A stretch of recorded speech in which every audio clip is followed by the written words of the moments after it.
শেখ হাসিনার নেতৃত্বে আওয়ামী লীগ না শেখ হাসিনার নেতৃত্ব ছাড়া আওয়ামী লীগ, এই তো আজকে প্রথম আলোতে একটা রিপোর্ট আসছে যে 4টি পথ দেখলাম ওটা একটা হচ্ছে আওয়ামী লীগ শেখ হাসিনার নেতৃত্বে যেভাবে আছে সেটা, আর হচ্ছে শেখ হাসিনার নেতৃত্ব বাদ দিয়ে নতুন নেতৃত্ব, কারণ বহুবার আওয়ামী লীগে এটা হয়েছে।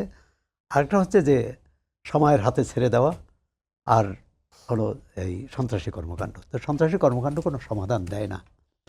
এখন এটি নির্ভর করবে, যেটা শিশির কাছে শিশিরের অনেক বক্তব্য একমত, কিন্তু ওই ফেসিবাদও কিন্তু বদলে যায় সময়ের ব্যবধানে। আজকে আওয়ামী লীগ ক্ষমতায় না আসলে তার তো ফেসিবাদী হওয়ার সম্ভাবনা নেই। তাকে ক্ষমতায় আনা আর আওয়ামী লীগকে জায়গা দেওয়া কিন্তু এক নয়। হ্যাঁ, এই জন্য বলছি জনগণের উপর ছেড়ে দেওয়া।